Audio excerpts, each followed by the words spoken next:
Here's a bit of a case study example. This is a real example, but the names have been changed just to protect the innocent and the guilty alike.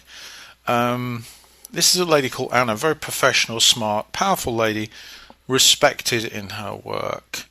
And Colin, her boss, who was a bit of a flounderer, really not as powerful as he needed to be, floundering a little bit with management, sometimes a little bit ineffectual, sometimes a little bit quick to go for the peaceful solution rather than the long-term solution.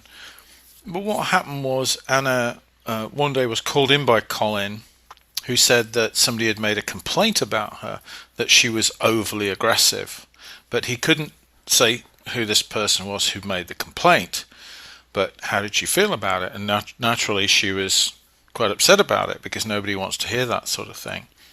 She explained that she's quite assertive and she gets things done but not aggressive. And Colin said that he'd asked around and a couple of her co-workers had said, well, she had been a little bit aggressive on a particular issue, which made Anna even more confused because she was pretty sure she hadn't. Now, at this stage, I got Anna to do something that's really, really important. We can all get, as I've explained before, emotionally triggered and act out in an unbalanced, subjective way as opposed to an objective way and kid ourselves that we're being reasonable when we're not. So the first thing she had to do was an absolutely honest review. I asked her, were you in any way recently around this issue that was described by Colin, were you upset, angry, impatient, tired? Is it a possibility that you behaved in a way that wasn't quite professional, or maybe a little bit aggressive? And you've got to be really truthful about this, because if you were a little bit aggressive, just apologize. But if you weren't, then it's a different problem, and you've got to be really, really truthful. And this is quite hard because all of us will sometimes get a little bit imbalanced, be a bit snappy, a bit impatient, whatever. So she did the review and she came back and said, hand on heart, Steve, I know I wasn't. I feel I've been very balanced, and which sort of made sense because she didn't want to make courses, and she was doing very well. She was very balanced, she was very compassionate and flowing. She was doing extremely well. So what Colin wanted to do, we wanted her to accept there was a problem but not reveal who the person was who complained, because the person had said Anna's aggressive way would mean that Anna would go back and seek retribution on the person if she knew who it was. Well, that's a very sneaky little trick. That's a double down trick where the person wants Anna to own something, but she's not going to own the accusation she's making.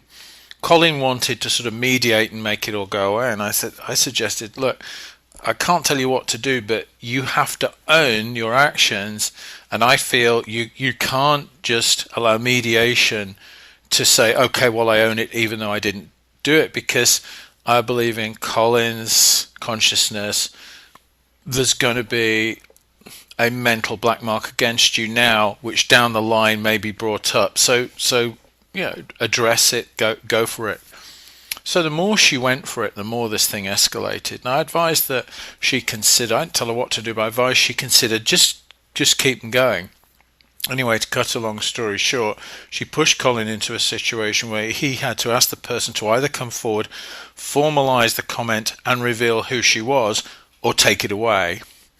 What Colin did is flounder and make things even worse, and Anna was sent home on leave, paid leave, but there was a whole bunch of conflict and nothing got resolved. Anyway, to cut a long story short, Anna of course got nervous because this created this turmoil. And then it was told to her who had made the complaint, and the person who made the complaint is somebody who was a bit of a manipulator and liked to do this sort of thing, and recruited a couple of other people with some false information to make it appear as if they were supporting what she'd said, which actually wasn't quite true, but they felt put on the spot when Colin had questioned them. So she did quite a nice little bit of manipulation. And previously this person had admitted she was jealous of Anna. So Anna was now really very angry, and I said, you just stay balanced, stick to it, own what you did, and eventually she'll be forced to own what she did. Well, to cut a long story short, Colin's boss then got involved and really jumped all over Colin for trying to mediate this to make it go away. So in other words, getting both parties to admit some guilt, and then it will all evaporate. And she forced him to make this woman come forward and make a formal complaint with the other people, or to take it away, and apologise. In the end, the woman took it away and apologised, and it was Anna's boss who was a little bit hauled over the coals and taught some management skills which he was sadly lacking. So in this example, Anna came out well because she owned what she did. She didn't allow it to be mediated away, because I can absolutely guarantee what would have happened, that down the line this woman would have taken another pot shot at Anna, caused some more trouble, and in everyone's perception, well, there was that case before, wasn't there, and the stuff we heard, and it would have built into a campaign that ultimately would have seen Anna getting fired, likely. So in this case, Colin learnt a very great lesson, which he had to go back to the person and say, either own it and come forward, or throw it away and apologise. It turned out that this was not new for this person. They'd committed other sorts of things like this in their private life and their professional life, and all sorts of mayhem. So Colin became a better boss. He learnt that there's not always two sides to one story, that you've got to find the truth, and you can't just mediate it to get everyone to agree to forget it happened. He became a better boss. Anna became more empowered, and the lady eventually folded and started owning her stuff, and hopefully will never do this sort of thing again. So be wary of, if you get in a situation like this, of just trying to make it go away, because sometimes you have to stand your ground. But the first part of that, and the really most important part of that, is an absolutely ruthlessly honest review. Was I impatient lately? Was I a little bit offhand with that person? Was I emotionally triggered? If you were, just apologise. But if you weren't, then really do try to own it, because often what happens is, if things are sort of this idea that there's two sides to every story, and maybe it's a bit of this and maybe it's a bit of that. If it really wasn't, that allows manipulators to get in on the act. And I've seen various cases where people have been brought in, even professional mediators, to try and get everybody to admit a bit of fault, when there's very, very clearly someone has been trying to be exploited. Now, obviously, in many cases, it is a little bit of this person's fault, a little bit of that person's fault, and it is just normal conflict. But in some of these cases, it really wasn't. It was where somebody was trying to bring somebody else down, and so was casting the seed of doubt and trying to get them to compromise and compromise and compromise and be disempowered.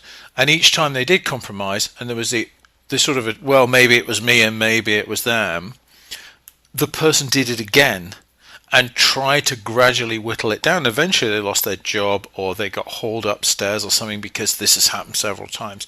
But where they've stood their ground and said no, the person, the manipulator, has been forced to come forward or shut up. So again, a real powerful defense against this sort of thing is to be very emotionally healthy and very emotionally aware of one's own issues, and a very honest emotional review of, was I reasonable, was I not? In many cases we aren't reasonable, but it tells us something about ourselves. It tells us where one of those tripwires are in the minefield, and maybe that's something we need to work on. If we work on it, next time it won't be a trigger. We won't get sucked into that situation. So again, this is why these things are very much a metaphysical issue, because they revolve around emotions. That's what gives them the power. And that's what manipulators are going for. They're trying to get you emotional, because when they can get you emotional, they can either change your perception, or they can make you behave in a certain way to change other people's perception. So that is the name of the game.